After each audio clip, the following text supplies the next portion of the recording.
Well, hello, good listener. It's Steve. And before we start the show, I don't know if you heard the news, so I'm going to give it to you now. We have a brand new Patreon page that is a complimentary to this here podcast. You can visit patreon.com/worldgonegood. You can support this show. It's a kind of just a new experiment we're trying. We've never had a commercial here. We've never had a sponsor. And we'd love your support from Patreon. Go visit patreon.com/worldgonegood. And now here's our brand new episode. I was a broken woman. I was a woman whose, marriage ended. I was a woman who did not love myself. I was a woman who had eating disorders growing up. I was a woman who was, not treated well. I was abused as a child. But I played the game. I played this third dimensional reality game. And guess what? I was good at it. I looked good. There was enough money. My kids are great. I had everything you would think you would need to be happy in this world. And I wasn't. And I was living life small. And I was behaving small. So guess what? If I'm woo-woo, well, sorry, but guess what? I love myself today.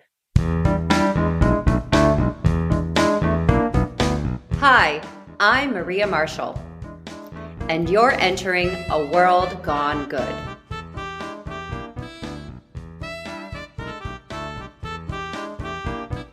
Well, hello, my name is Steve, and here we are yet again, shining and finding the light in the darkness to prove there is still good out there, and lots of it. Welcome to World Gone Good. Okay, I need someone to press the pause button right now and go and rate our show and review it with one or two sentences. Is that someone you? Will you be that good someone? My good someone. Right where you are listening, you give us that rating, you write that quick review, then you come back here and you press play, and we will be waiting for you, ready to get our good on and going.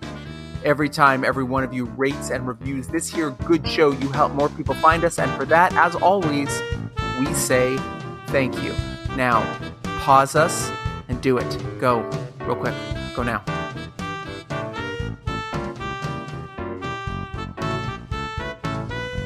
Are you back? See how easy that was? How quick and easy and good it was? Seriously, thank you. Today we are diving into so many good things. I thought I'd give you a quick list of a few of them to get us going. Here we go. Ready? Empowerment, community, radical self-love, not regular love, radical self-love. I love it. It's radical. Spirituality, and even some healing. Let's start here with this question. Do you feel broken open? Have you ever felt broken open? Has the last few years of upheaval in this crazy world we know and live in added to that feeling of being broken open? My guest today definitely did, and to some degree still does. Now, let me warn you, what we are going to talk about with her may make you feel uncomfortable. But I got to say, some of the best growth I've ever had in my own short existence has come from allowing myself to get uncomfortable.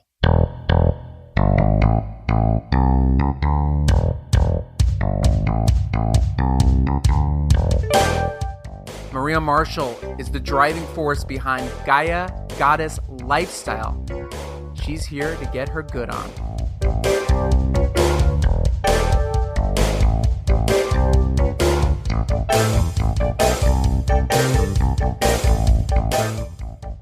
Maria Marshall, you were brought to my attention by a doctor of tranquility. And I'm not just saying that loosely, that's literally who brought you to my attention. We have so much I want to talk to you about. The first thing I want to talk about is this question. Do you think we are connected still as a human race? Well, we can't help but be connected because we are all from the same source, I believe. Returning to the same source when we decide, our gig is up, we're done learning. Absolutely, and beyond a human race. I believe there's other existence out there. So we are all still connected, although we love to play the game that we're not, through judgment and through other acts of separation, let's say. So, yeah, our egos like to preserve the fact that we're separate, but you can't help the fact that we are all one.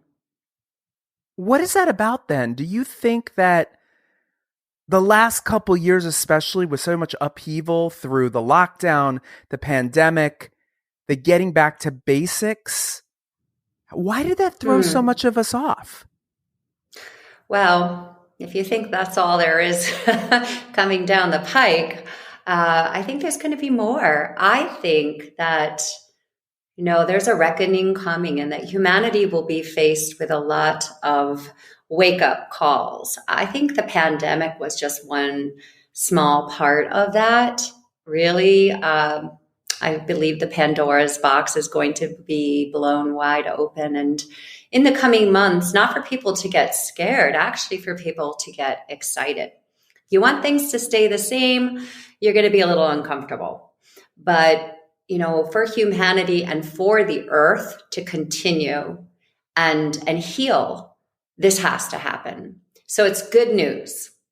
It's not going to be fun, but it's good news. How do you know this?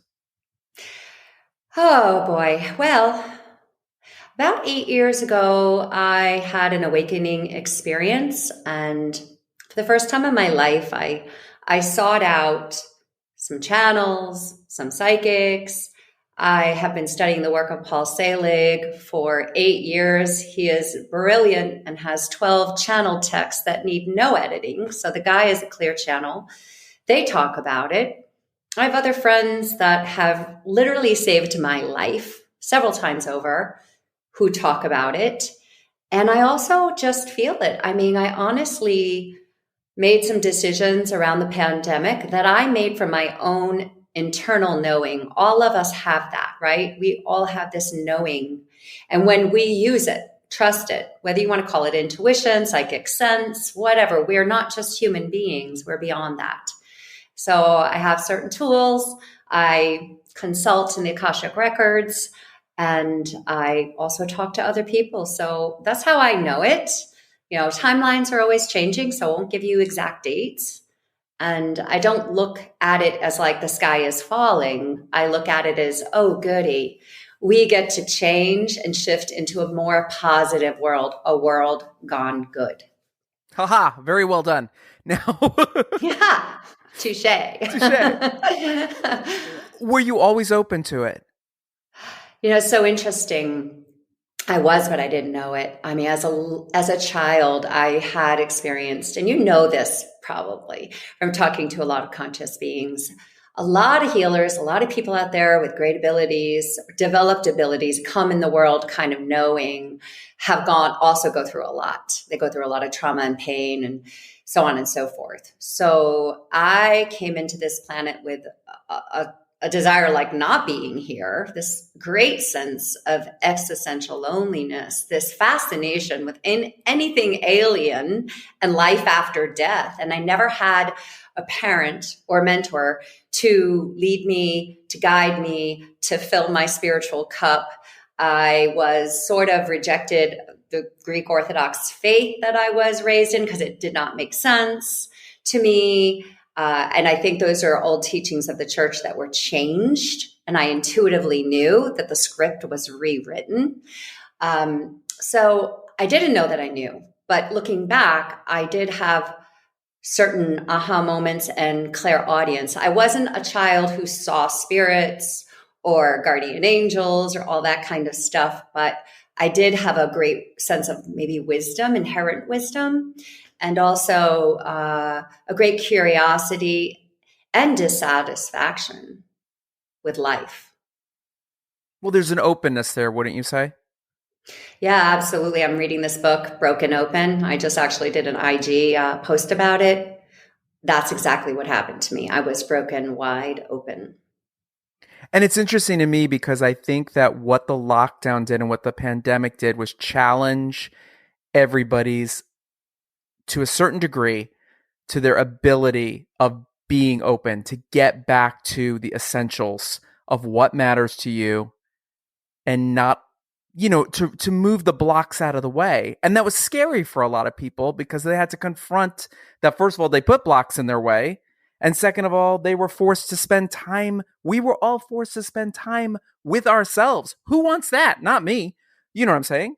Sure, I do. And it's so funny. We just had a woman call from London, our retreat coordinator, because we have a retreat coming up in Greece. And she said that during the pandemic is when she started being broken open, and she started following us and liked the messaging and just felt that she could trust us to go on retreat with us, that it wasn't going to be a bunch of women boozing it up, that it really was going to be about growth and expansion and, going within. And that's where the healing happens. But, for many people, the pandemic came and left and they're no further along.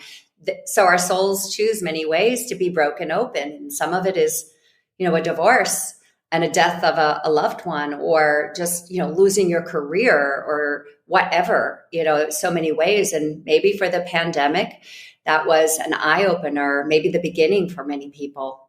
I certainly hope so. And for a lot of people, it brought out a lot of inherent anger. And that always concerns me, especially in people I know. Yes. And you go, where did that come from? Mm. And to me, anger is not a solution. It's a temporary feeling that needs to be released. You're right. When people don't know what to do with it and where is it coming from, oftentimes they find the wrong way to express it. I was in New York during the riots. People were going crazy and, it was threatening to be here. So I agree with that. I think that, anger is related to fear. And so everything that's not love is fear, and everything that's not love. And you're in reaction, you always have to look. What is this? What is this about? What's the trigger coming from? What's it attached to? How do I address it? How do I heal it? How do I learn from it? You live a oh God, I already screwed that up. And I love saying this because I always say this. I always go, I'm going to edit that. No, I'm not. You live a Gaia. I don't think you should. I think you should keep it in. I love it. I went to say it. You live a Gaia Goddess Lifestyle. Say that 3 times fast, everybody. Gaia Goddess Lifestyle. Gaia Goddess Lifestyle. See, I screwed it up on the third go round. What does that mean? I'm going to say it. I'm just going to call it out. I am working with the spirit of the earth here. And she wants the divine feminine in balance with the masculine so that we can heal. And that's a grand statement, right? I'm out there. I'll claim that. I'll own that. And so I do go into the records of my business. I have an altar. A spiritual business has to practice spirituality, has to practice wellness. You can't just jump into your meetings and work everybody ragged, right? You've got to do meditations. When somebody's not well, we do prayers for them. Today we had a prayer for somebody whose mother's dying. We have to support each other within the business. If we're going to support the women in this world, we have to do the same thing within the business, right? So the microcosm reflects the macro. So let me ask you this question, jumping over here for a second. Spirituality versus religion. I don't want to say versus. How do they go hand in hand? I am not a student of religion, literally. I mean, I don't even speak Greek, and I'm Greek Orthodox. I'm half Greek. And this is why I was so pissed off most of my life at God. Because my concept of God was what my faith taught me. Then that God was a judgmental God. And that God allowed this to happen to me. And, really what the world didn't want us to know is that we are creator beings. We are creating our reality. We are all powerful co-creators with the universe. How do you keep someone like that down? You have to tell them that they're not. You have to tell them that they have a higher authority, the church, to answer to. They're sinners. They have a judgment day. They're going to be damned. And to damn each other and judge each other. And that keeps us out of our power and out of our truth. So I believe a lot of religions have been manipulated the books have been rewritten.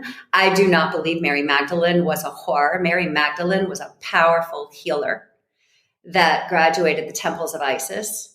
And she was the female balance to the masculine Jesus. And I did ayahuasca. The first thing that came through was like, yeah, you're like Mary Magdalene, and like Mary, you're going to have your Jesus. I mean, like that was the first thing that came through years ago. And I had no idea what that meant. Absolutely none. And I think a lot of women that are holding the light and are here as healers for the feminine are the chalices. We are rebirthing sort of this whole story of humanity. And this is a moment where the masculine and the feminine get to heal and get to come into balance with each other, because that's the way we're always meant to be. Nobody putting the other lower than them, the abuses of power. And I don't believe in the whole toxic masculinity feminist thing. I think men need healing just as much as women. I believe right now I have to start with the women first, though. One has to happen before the other, at least as far as my business is concerned. Well, it's interesting, too, what you just said, because Mary Magdalene all the way to today, a woman of power, a woman who speaks her mind, a woman who has an opinion is immediately, not always, but many times shut down, called a bitch, called difficult, called, somebody you don't want to work with, et cetera, et cetera.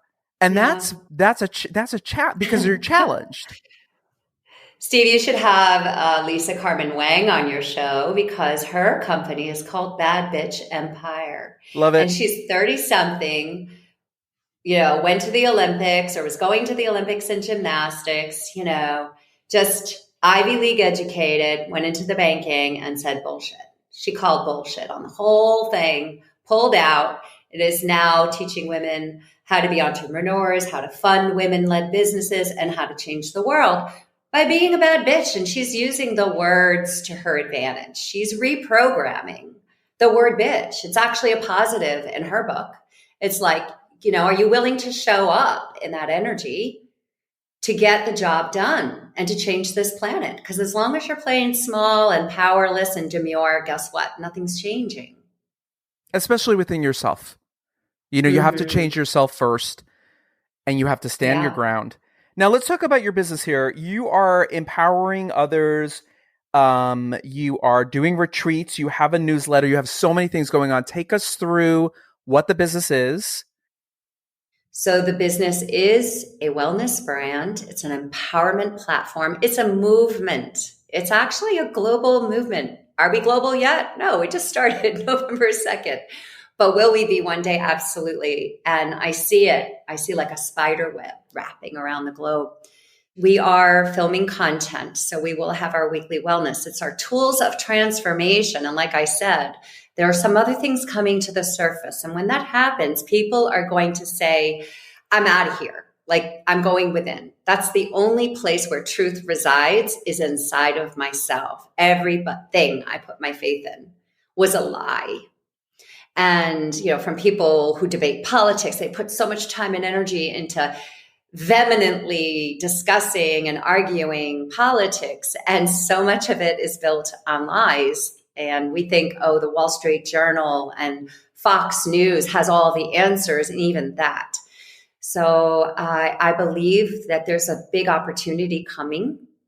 And we'll be there when it happens, because I want to be in response to the people that are, and the women especially, that are lost and don't know where to go and are having all of these problems that women have, and also facing the fact that we've been living in this society that really still upholds the patriarchy, that women don't have equal opportunity. And, it's time to take our power back. Nobody took it from us. We gave it up. And it's time to take it back. So that's what Gaia Goddess wants to do. Wants to support women as they heal, as they empower, as they take their power back, and as they get their, sure footing back on this planet that is going through some turmoil and is going to continue for some time.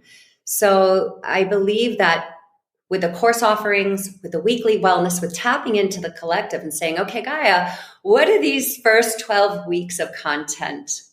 What are the titles? Oh, it's processing grief.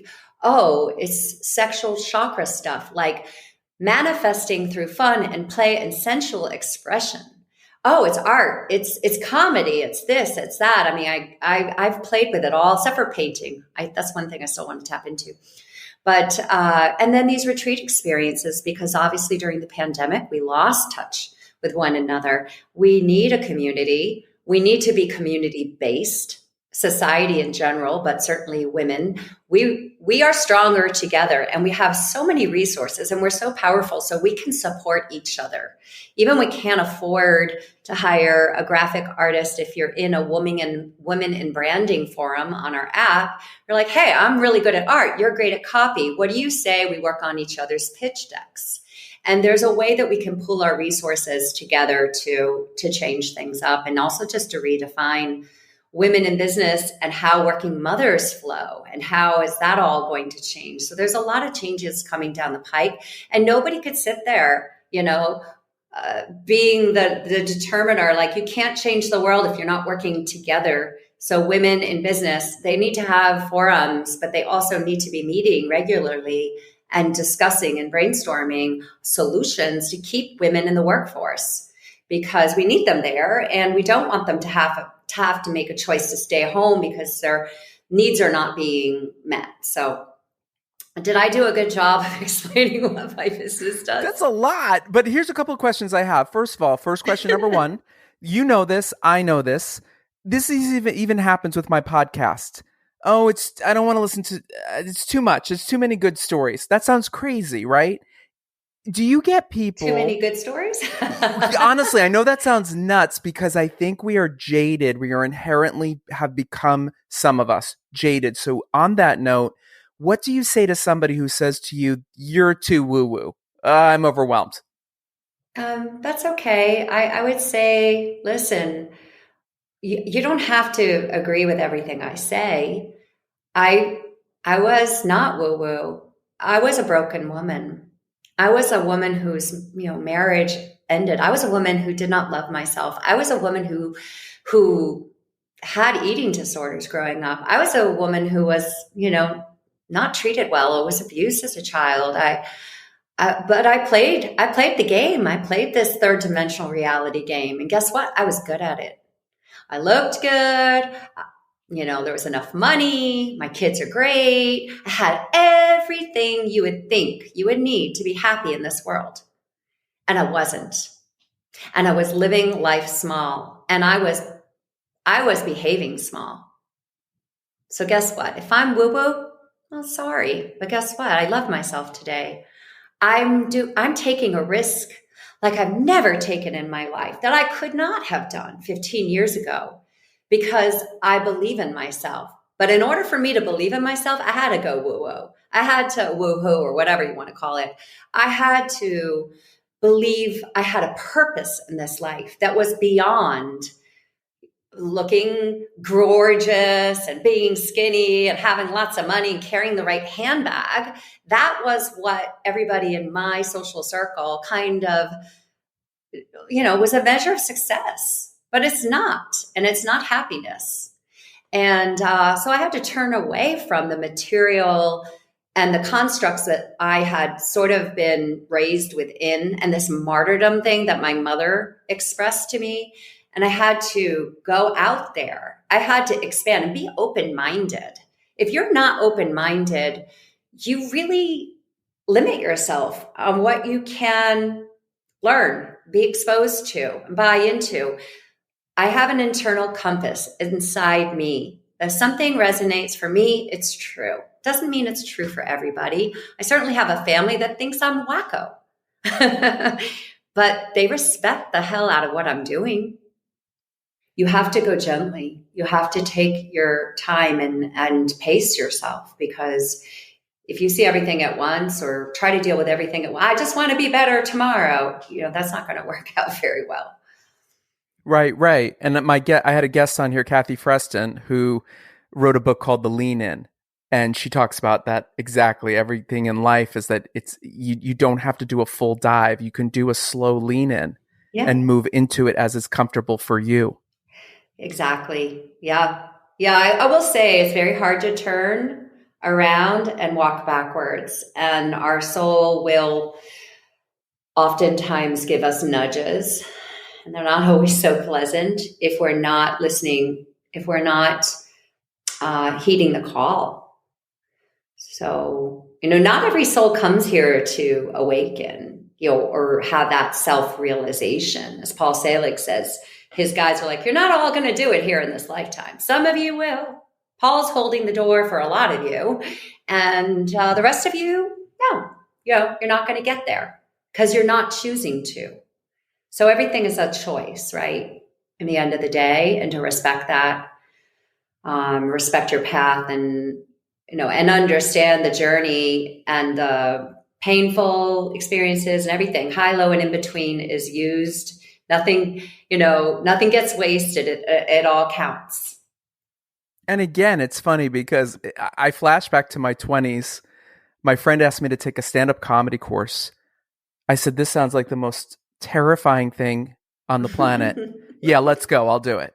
Because I'm always up for it. Yeah, I love it. Let's do it. Let's be crazy. So we go to the stand-up comedy course, and this guy who's teaching the course tells us there are 35 of you, 30 of you here. He said, we're going to be together for the next 7-8 Mondays. Okay, great. Nights, whatever. And he says, by the second to third to last Monday, there's only going to be about 5 or 6 of you here, still here. And we all kind of laugh, like, what are you talking about? I paid for this. Da-da-da. He wasn't wrong. People just stopped coming because their fear took over. Right. And their self-judgment took over. Yeah.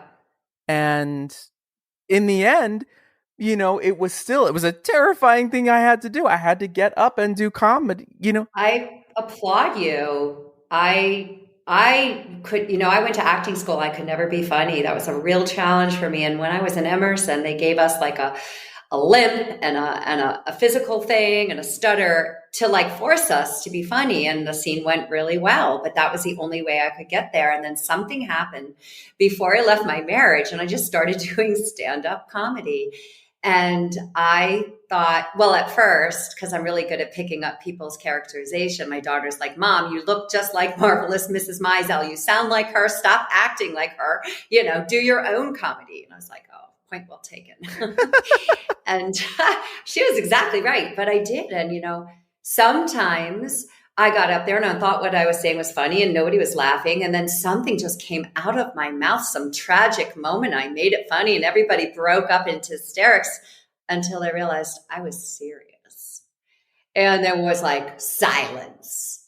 But wow, what a liberating, amazing experience I had when I was doing it. And I took a course after that with a friend that I think will probably be coming on to Gaia Goddess's website, because I think women need comedy. We need to push the limits and play and be ridiculous too at the same time. Who cares if anybody thinks you're funny? As long as you're having a good time up there, that's what it's about. 100%. And I'm a playwright myself as well. And I wrote a play that was up back in March, and the parts in the play that nobody would ever believe happened are the parts that happen. And the parts that everyone goes, oh yeah, those are the parts I made up. Because the truth is the raw stuff. And it's the truth, that stuff that makes us uncomfortable, the stuff that puts us on the verge of, I might cry, I might laugh, I might throw up. That's the real stuff. Now, speaking of a great thing as well, talk to us about Greece. Tell my audience what they need to know. Oof. Wow. Well, Greece is July 20th to 25th, and it is a mainland in the Peloponnese near the village of Mistras. And it's fabulous. It has 5 hydro baths in the spa alone. The restaurant is named, get this, Gaia. No, perfect. The 2 owners / healers / whatever channels, like fabulous, are Marina and Mary, and they're so excited that Gaia Goddess is coming to Euphoria. They are in the mountains. The mountains I hear are magical, from Melinda in Athens that I just spoke to. And they're doing a goddess lecture. And then, of course, I will be doing some healing. And then I have a dear friend, Susan, who's very powerful and trained in many modalities. And then we're bringing another friend with us, Emily Samimi, who's doing some EFT and emotional freedom technique. So we have 5 days, but lots of time for spa, lots of time for integration, journaling, and then these expansive experiences. What happened in Maui was beyond. I had 20 powerful, some of them, all of them healers in one way or another, whether they were like Guasha, women's beauty brand, or Brita Beauty, Dash Beauty. She just got married, or whether it was someone who does breath work or someone who does a lot of spiritual, a lot of coaching. They came, and it was amazing because just like I felt like it was, you know what, this whole concept of constellating or constellation, family constellation. But I just believe sometimes souls are drawn to experiences and they constellate together. And this has happened at certain retreats that I've attended. There was evidence of this happening. We had the spirits of Lumeria, the spirits of Maui coming through, giving us messages. People who could see were seeing them. Practitioners that do massage on the land came in a week later and like, oh my God, you guys have transformed the land. We feel the difference in the vibration. Like, it was incredible, absolutely incredible. And all the women's experiences, everybody posted on Instagram. They all wrote a testimonial. They all, we are staying in touch with them. We're actually going to be filming a lot of them. They're flying into Connecticut from California to film. Some of them are coming from locally from Connecticut area. So I believe every single one that came to that first retreat it came for a reason. And if we're not working with them now, we will be, or down the road, or they've referred us to people already that are incredible. So it was really amazing. Greece, I think, will be similar. And it takes a while to grow a business. We just started in November. To have enough people to know who you are, trust you. These have not been inexpensive retreats. And then you're flying internationally, and Hawaii was also very expensive to fly to. They've been expensive, but we can also do these one-day experiences. And I want to not auction off, but do a giveaway on Instagram for like even a virtual retreat where you win like, I don't know, $2,000 worth of healer sessions, and you get to space it over a weekend. And it's a one-on-one experience. If you can't leave your job, then everybody can take a week off. So, Greece is going to be magical. I'd invite you. I'd invite you, Steve, in July. Maybe you come before and hang out with us. Or you could just be there as a guest. Because it's not just us. There's other rooms. There'll be other people there. We took over Lumeria and Maui, but this is a large place. So we'll just be like 20 out of however many rooms they have. I love it. Where do people find more information about this, your newsletter, and everything else? Where do they go? Yes. Well, newsletter and our free membership, which has great content and beautiful self-love meditations that will make you cry, because they make me cry, even though I filmed them and recorded them. You could go to our website, www.GaiaGoddessLifestyle.com, and sign up for our newsletter, sign up for our free membership. When we launch the weekly wellness content, you'll know.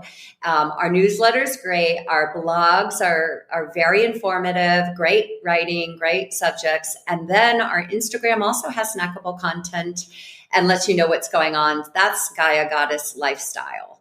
And so that's where you find us. I mean, we have a Facebook. We did have TikTok and just kind of like, but we're on LinkedIn as well. And but predominantly Instagram pretty much will tell you what's coming down the pike. And we also offer a virtual sanctuary, which is really cool for our free members once a month. And we're having a career astrologer on next. We also had Conscious Dating and Relationships. Dr. Tranquility ran one. I mean, like really great content, different ways of working with energies. And it's free when you're a free member. I always want to have something for people that, as I worked with the homeless, I told you before, I always want to have something for women that maybe don't have the abundance yet to pay for a membership. So I feel like everybody deserves the healing and deserves to be part of this community. And we're always going to give, and we'll also give money back from our business. You know, net profits will be going to the homeless shelter where I worked. So I'm really proud of that. And I'm really excited that, service is such an important part. Giving back is really what this business is based on. The final two questions we end every show with. Don't worry, you know the answers. Can go back to anything we talked about or anything you want to say. Question number one is this: who inspires you? Wow. That is so hard. I know this is going to sound crazy, but there's nobody outside of me that inspires me. The part of me that is, one with everything, is what inspires me. I could never receive a compliment, but I have learned to pat myself on the back because people have forced me to, literally. My breath coach, Kathleen Booker, is like, yay me, Maria, put your hand on your back and say, yay me, look at what you have done, how you show up for yourself every day, despite this, despite that. You get back up on your feet and you keep going and you never stop. And I think I'm really proud of myself, and I'm almost emotional about it because I was not a woman who felt that way at all most of my life. Like I ran from myself. I think anyone listening can relate to that. Yeah, it was easier for me to be on stage playing another character than embodying myself. The final question is not a question. It's a statement. Finish it any way you like. Tell me something good.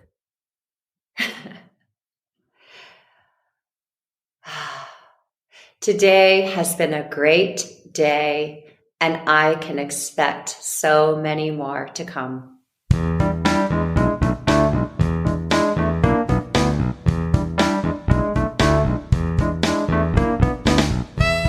Thank you, Maria, for sharing your good.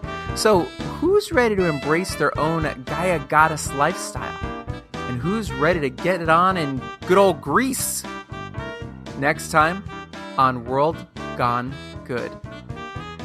There's on-ramps and test drives that someone can do in the space of volunteering where you find your wheelhouse, that it's not the mindset that I have to go do something, but the mindset that I get to go do something. I need to remember and I need to remind people doing something is better than nothing. You can give time, you can give money, you can give energy, you can give love, you can give a smile, you can just give. And if everybody just gave, I mean, think of how filled up our cup would be. Here's a question. Do you volunteer? I'm talking your actual time and energy to, a cause you're passionate about. We are going to talk the good of volunteering, or rather, as we say here, volunteering gone good. And that's the title of it. So there you go. How can you make a difference right in your own community just by showing up? You, yes, you, just showing up.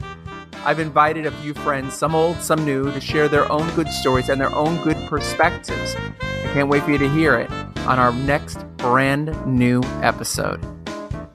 Until then, be good.